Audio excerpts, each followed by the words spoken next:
Olá, pessoal. Tudo bom?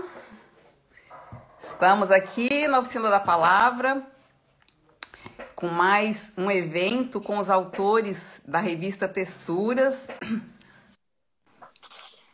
Opa! Oi, Paulo! Tudo bom? E aí, tudo bom? Eu tô pensando aqui que o seu Instagram vai me deixar na mão de novo. Será? Tava com a dificuldade de chamar o Cláudio. Então, Cláudio, você fica para a segunda parte, tá? Então, tudo bom, né? Beleza? Bem-vindo. Muito obrigado. Participando da nossa terceira edição de Texturas, diretamente de Brasília, né? E fico muito feliz de ter seus textos, né? Então, na nossa terceira revista. Então, para o pessoal que ainda não conhece, ó, primeiro já está todas, as três estão lá no nosso link. E dessa vez a gente contou com as vozes dos autores para acrescentar uma experiência diferente, né? E o Paulo entrou ali nos contos, microcontos, né? Que é a tua pegada, essa linha mais da síntese. E eu lembro, inclusive, que você, o Paulo, né? Para quem não conhece, deixa eu fazer as honras da casa aqui. Não é brasiliense, é mineiro, né? É isso? Goiano. Ah, goiano, tá certo, né? É professor de jornalismo da Universidade de Brasília, né? Escreveu um livro de não ficção no Compasso das Letras, 2 de contos, é um bom título, e Quando Termina, e um de poemas breves, que é o Curto Circuito, né? E tá muito na pegada, inclusive, do jornalismo literário, né, Paulo? Pois é, eu estou trabalhando com isso aqui, com os alunos. Eu tenho uma disciplina que se chama Jornalismo Literário na UNB. Tem uma que se chama Oficina de Texto. E tenho uma introdução à comunicação, além de orientar, monografia de conclusão de curso, né? Mas meu negócio é escrever, eu gosto muito, sempre gostei bastante. Então, Sim, sim. fiquei muito feliz com o seu convite, fiquei muito honrado. Quero te agradecer muito, a revista ficou muito bacana, muito bonita. Ah, obrigada. E parabéns, assim, pela iniciativa, né? Por ter levado esse projeto adiante, acho bacana. Fico Sim, feliz. bacana. E hoje nós temos aqui, aliás, nessa edição temos alguns jornalistas, né? Que é essa mescla, antes de você falar um pouco da sua escrita, né? Fala um pouco aí da tua trajetória, que a gente chegou a estudar juntos, porque você começou a fazer letras, foi para comunicação, depois voltou para letras de novo e terminou na comunicação, né? E sempre transitando nessa área aí da literatura e do jornalismo e desses limites. E o que eu percebo muito é a sua capacidade de síntese. Eu lembro que você tinha um Instagram que você chamava de nanocontos, né? Eu sempre falo isso para meus alunos, quando eu vou falar para eles que existe microconto, que nem todo mundo conhece, você, mas ainda tem nanoconto. Pois é. Eu tenho um livro que tem esse título, é um livro que está inédito, eu tenho alguns livros. Eu vou fazer uma conta aqui, Cíntia, eu tenho 19 livros prontos, inéditos, e tem um em andamento, então 20, vamos arredondar, né? E um deles chama-se justamente Nanocontos, que a ideia é fazer contos com até 6 palavras. Claro, o título não entra nessa contagem aí. O texto tem que ter até 6 palavras, né? E foi uma iniciativa um pouco na linha do que... Eu não sei se você sabe, mas tem uma história que o Ernest Hemingway escreveu uma história, que é um conto com 6 palavras, e é uma história que ficou bem famosa, porque é um conto muito sintético. Ele diz assim, vendem-se sapatos de bebê nunca usados. Tá. Uhum. Ou seja, esse é todo o conto. Isso, né? isso. E a partir daí, eu fui criando um livro inteiro. São 100 narrativas, na verdade 99 ou 101, para não ficar um número tão redondinho e, enfim, jogar com essa ideia de que 1001 noites, aquela coisa de mais uma depois. Então ele tem ou 99 ou 101. Eu sei que não é 100, exato. Mas todos eles com limite de 6 palavras, né? E é um pouco isso. Eu tenho tentado fazer 8 dos meus livros estão dentro dessa categoria que eu chamo de breves. Inclusive alguns romances que eu tenho escrito. Eu tenho 8 romances inéditos, Um deles, ele é escrito na estrutura de narrativas curtas, assim. Claro, elas estão encadeadas, mas a ideia é que elas possam funcionar um pouco autonomamente, embora, quer dizer, você lê como um romance, Sim, mas você lê sim. cada capítulo também como um pequeno conto ali, Uma sabe? fotografia. Isso. Ah, que bacana, né? E esses textos que você trouxe para texturas agora, você falou que é de um projeto experimental e tem uma linguagem, digamos assim, mais próxima do oral, mas também a pontuação subverte um pouco. É. Assim, na verdade, esse livro ele está constituído de duas partes. Ele tem uma primeira parte que é um pouco mais fluida, vamos dizer assim, é um pouco mais convencional. As narrativas são mais dentro da linha de textos ali que você pode ler normalmente, vamos dizer assim. E na segunda parte, eu tentei fazer realmente um experimento de linguagem que tanto é a concisão como algumas ferramentinhas, tirar as vírgulas, por exemplo, e aí isso vai Aham. criar uma dicção toda própria. O leitor vai ter que pontuar de alguma maneira na hora que estiver fazendo a leitura. Se ele que vai entender que aqui, ali, aqui cabe uma vírgula, uma pausa um pouco maior. Os pontos estão lá, mas as vírgulas não, né? Eu tentei tirar ao máximo os artigos definidos, indefinidos. Tem uma experimentação ali tentando levar, mas isso na segunda parte do livro. A primeira até que é bem convencional, eu diria. Sim, Mas é sim. interessante isso, porque mesmo sendo convencional, e algumas histórias são... Eu até separei aqui algumas narrativas, né? Aham. Da segunda parte, da primeira, enfim, não sei se é o caso. Ah, Se a eu acho que gente... você podia dar uma palhinha pra gente É? aí. Tá. Aham, com certeza.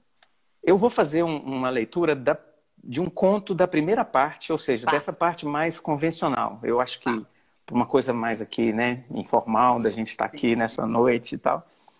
E é um conto divertido, é um conto que eu acho engraçadinho, né, provocador, que tem o título de A Musa Partida.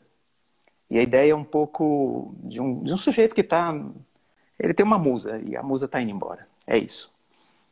É mais ou menos rápido, mas ao mesmo tempo tem um tempinho, assim, acho que uns 4, 5 minutos de texto. 2 páginas rápidas. Chego em casa à noite, depois do trabalho. A musa está na sala, pernas unidas pelo vestido apertado e pelo decoro. Sentada ao sofá, maquiada, penteada com coque alto, pronta para ir, a mala depositada aos pés como cão obediente. Aonde você vai? Pergunto. Expressão de sofredor e surpresa, essa última inteiramente forjada por anos de cinismo renitente. Eu sabia que mais dia menos dia ela ia partir. Tinha esperança que fosse mais dia. Onde você acha? Embora, diz, e quase a vejo tentando disfarçar o deboche. Te esperei para me despedir como cortesia, porque você sabe, nem precisava. Para onde? Pode-se saber? Pensei nas Bahamas. Pensei em férias antes do próximo trabalho, sugere. Não sei se ainda na linha de prolongar o deboche, ou me espezinhar, ou o quê. Implícita, a ideia de que ela precisa de férias, depois da temporada exaustiva gasta comigo. A Martinica, talvez. Vou decidir quando chegar ao aeroporto. Sol, mar, umas margaritas, digo. Isso podia me fazer bem. Ela ri da minha insinuação. Mostra os dentes, um pouquinho da gengiva. Sorriso mais lindo e charmoso que vi na vida. Sei que é clichê, mas mataria por ele.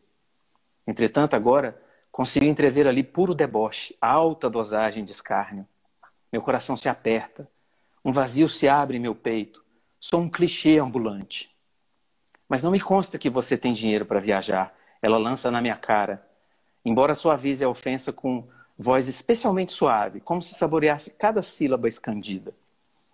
Pelo menos um de nós está desfrutando desse momento, me ocorre pensar. A situação patética da minha conta bancária não é segredo para ela. Um caralho a cortesia. Ergo sobrancelhas, ombros, espalmo as mãos para cima, como se pedisse desculpas por ser tão descuidado com as finanças. Se Jesus fosse um homem bom, me lançava na mão espalmada nesse momento algum dinheiro, ou a passagem, Pelo menos a passagem para o Caribe. Nem peço primeira classe. É verdade, admito, ciente de que Jesus me ignora por completo mais uma vez. Estou falido. Pelo visto, também vou ficar sozinho. Espero que ela leia nas entrelinhas. É o pior momento para se abandonar alguém. Vamos ser francos. Isso não se faz. Devia constar no regulamento de todas as musas, de todos os tempos. Ela suspira. Bem que nós tentamos, diz, usando um plural que não sei se é figura de retórica ou se quer incluir toda a equipe de inspiração. Mas não se pode acertar todas. Nosso investimento tem prazo de duração. Depois você fica por sua conta e risco. Fala como quem explica a um novato as regras do jogo. A mão direita ajeitando alguns fios soltos no coque alto, trabalhando de maneira autônoma. Tudo que não somos a essa altura, novatos. Estamos na outra ponta, na dos relacionamentos que se encerram. O ciclo triste da vida. Minha vez de suspirar. O que disser não terá qualquer efeito sobre ela. Ela já partiu. A conversa comigo é só a última formalidade. Se serve de consolo, prossegue. Para algumas pessoas, a partida de uma musa funciona como estimulante. Quando uma de nós parte, o resultado pode ser um processo de furor criativo sem precedentes. Pelo menos me manda um postal? Lanço a garrafa de náufrago, fiapo de esperança, prestes a estiolar. Não funciona assim, você sabe. Ela pelo menos está atenciosa. Me guia pelo passo a passo do pós-relacionamento. Regras futuras de convivência civilizada e limites de distância mínima permitida entre os envolvidos. Uma vez que eu parti, não posso mais ter qualquer tipo de contato com você, nunca. E não adianta reclamar comigo, não fui eu que fiz as regras. E que tal um beijo de despedida? Insisto, descobrindo um argumento novo na mala do desespero. Cara de cão pedinte ativada ao máximo. A mala dela sentiu inveja da minha performance, isso eu saquei. Nada a afeta. Ela se levanta, passa a mão pela alça da maleta como se puxasse a guia do cão, que se mostra canino e obediente, e se vai pela porta, se vai da minha vida sem me dar tempo de perguntar se posso pedir uma segunda chance com outra musa ao departamento. Então decido que a única coisa que me resta é escrever a respeito da gente. E como último clichê, digo, ela não perde por esperar. Que legal. E esse é do mesmo... É do mesmo livro. É do mesmo livro, é do livro Criaturas. Isso, essa não está na revista, só para avisar para o pessoal. Pois é. Essa não está na revista. Essa é inédita. É aqui, inédita mesmo. Pela primeira vez em leitura pública. Que bacana, que bacana. E tem alguma previsão de quando é que vai lançar? Pois é, esse não, nem tão cedo. Assim. Esse ano eu dei altas de lançamento, né? Eu lancei ano passado, Curto Circuito, no ano retrasado, Quando Termina, um livro de contos. E no ano anterior, 2017, um livro de contos também, que é um bom título. Então, 3 anos seguidos de lançamento, foi bem legal. Esse ano, por conta das dificuldades todas de pandemia, né? Óbvio que esse plano foi para as cucuias. Sim. O pessoal está aproveitando para escrever também, né? Pois é. Agora, é interessante porque, falando nesse negócio de escrever, eu terminei de escrever um livro que é um estudo sobre Machado de Assis. E esse eu acho que ele ficou bem bacana. Assim. É difícil você dizer alguma coisa nova sobre Machado de Assis a essa altura do campeonato, né? E eu acho que o livro diz coisas novas sobre Machado de Assis. Eu tenho essa pretensão, essa ousadia, vamos dizer assim. Né? E é um livro que me deu um trabalho danado, assim, tive que ler muita coisa, né? Reler toda a obra do Machado, ler o que eu não tinha lido, né? Há um certo momento do livro ali que ele se detém muito na conexão entre as crônicas do Machado e o Memórias Póstumas. Assim, como é que as crônicas prepararam um cenário para ele chegar no Memórias Póstumas, sabe? Então tem uma leitura das crônicas machadianas preparando o livro que vai ser o livro da grande revolução, né? Que é a revolução pessoal dele, da vida dele. E é uma revolução da literatura, né? A literatura não tinha nada semelhante até aquele momento. Machado chega e faz um escarcéu, né? Ele faz realmente abre um mar, assim, novo. Né? Então é um pouco isso que eu estou tentando dizer ali no livro. E como é que você, que é tão próximo da literatura, me conta um pouco dessa tua... jornalismo, literatura, vai lá, vem cá, qual é a tua... Então, assim, tem essa coisa da crônica, tem essa coisa da síntese, que é muito... É o teu lado jornalista também puxando. Pois é. Né? Tem isso, né? O jornalismo precisa dessa síntese em boa parte do tempo. Então, funciona como uma ferramenta formidável para quem está na atividade ali. Eu gosto muito de trabalhar com isso, né? Quando você, por exemplo, vai fazer títulos, eu tenho um livro que se chama É um Bom Título. É um bom título. É uma brincadeira com os títulos. Sim. Mas é um pouco isso. O exercício de fazer título no jornalismo é um exercício muito medido, né? Faça um título de 3 linhas, cada linha com 15 caracteres. Não pode passar disso. Sabe? Então você tem que... É um negócio ali de uma matemática meio maluca de como fazer a coisa ficar compacta, né? Como compactar ao máximo. E não perder o sentido do que você quer dizer. Então, esse é um trabalho que me agrada muito. E a proximidade entre essas áreas, né? O jornalismo, embora ele seja muito objetivo, ele quer que o mundo seja objetivo, a bem da verdade, ele não deixa de ser também uma certa ficção, né?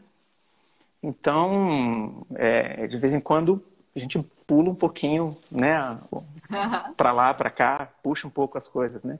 E é curioso, porque a crônica é justamente o ponto de intersecção, né?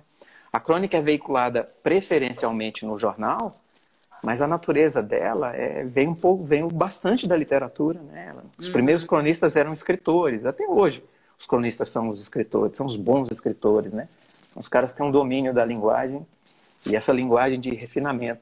O curioso da crônica é isso, assim, ela é um espaço de confiança de que o ser humano pode dar certo no meio do jornal que está falando o tempo inteiro que o mundo não vai dar certo, né? O mundo é confusão, é caos, é problema.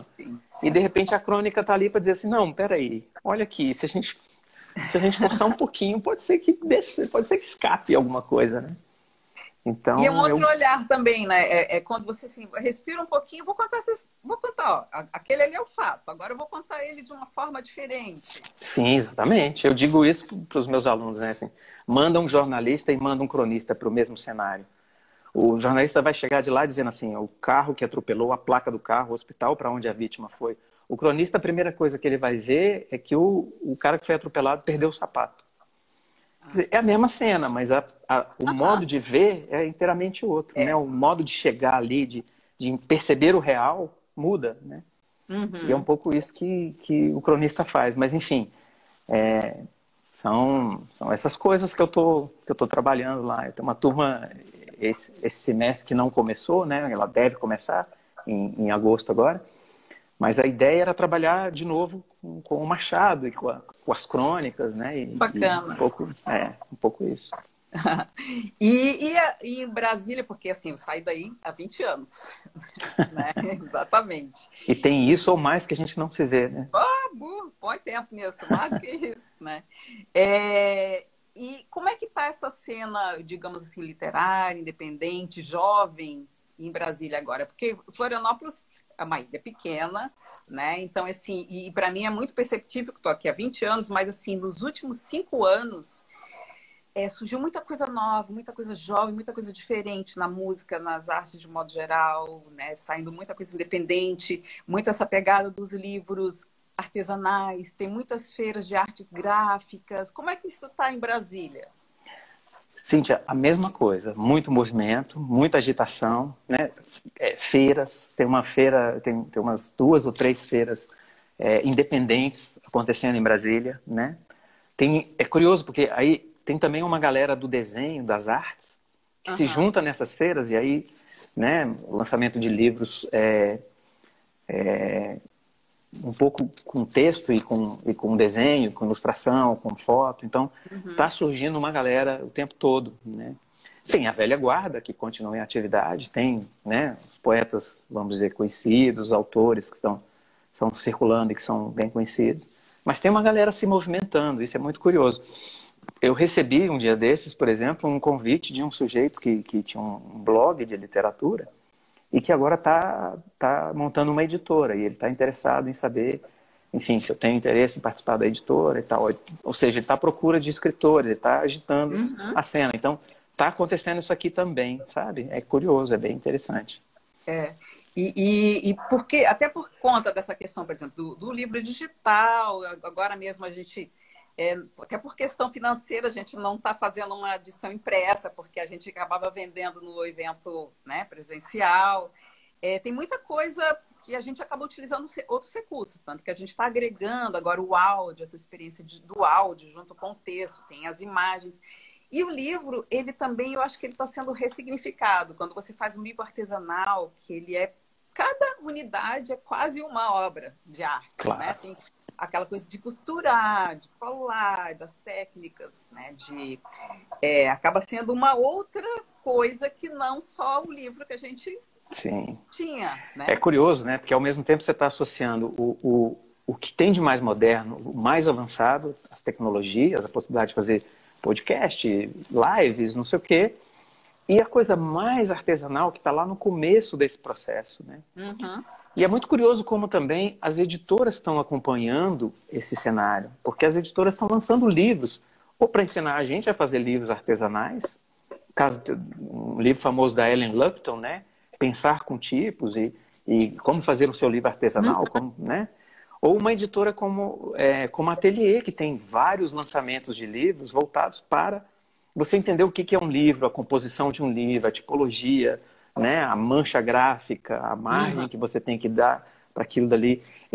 E ajudando nesse processo de pensar como é que essa arte gráfica se faz. Então, eu acho muito bacana, né, que esse movimento todo esteja acontecendo. Acho que é um momento que pode ficar bem rico se a gente souber aproveitar bem. Uhum. Ah, que bacana, né? E acho que vamos ver se o Cláudio está por aqui, né? Não sei se o que você quer falar para a gente aqui no final, em relação a texturas. Olha, eu acho assim, brilhante que isso se faça. Eu acho que a gente precisa aprender a se comunicar mais, fazer esse tipo de iniciativa de... Vocês estão aí em Florianópolis, eu estou aqui em Brasília, a gente pode juntar esse Brasil, né, tão disperso, sair um pouco desse eixo tão fechado, buscar essas novas praias e fazer projetos, né, lançar coisas. Com certeza. Eu acho impressionante, eu fiquei muito, muito feliz de ouvir as meninas no lançamento sábado. Que voz, né? Que voz de ambas, assim, muito, muito especial. Você poder fazer esse tipo de iniciativa e de circuito, né? De novos circuitos, de criar, gerar novas tendências. Eu acho que é esse o papel que a Texturas vem cumprir também. Então, acho que longa vida à revista, ao projeto, né? Obrigada.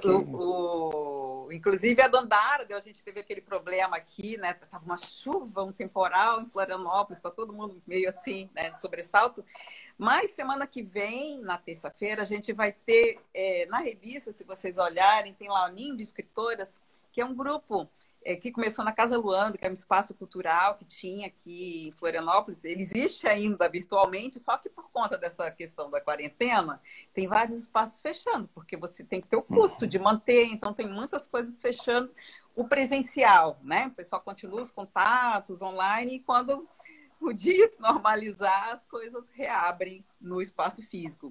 Então a gente vai ter o Ninho de Escritores com a Mariana Morim, a Ingrid Maria, a Fernanda Cerqueira, Maripélio, Luciano de Araújo, a Elivanda de Oliveira Silva, que tem o mesmo sobrenome que eu, e a Dandara Manuela, que não conseguiu cantar na semana passada. Ela também está no Ninho de Escritoras, né? Ela vai estar aqui na terça-feira que vem com as meninas também, né? Mas eu agradeço muito, né, a eu que agradeço. A gente vai salvar depois dessa live aqui. Quem não, por algum motivo não conseguir assistir, vai estar disponível ali. Tá? Mas muito obrigada.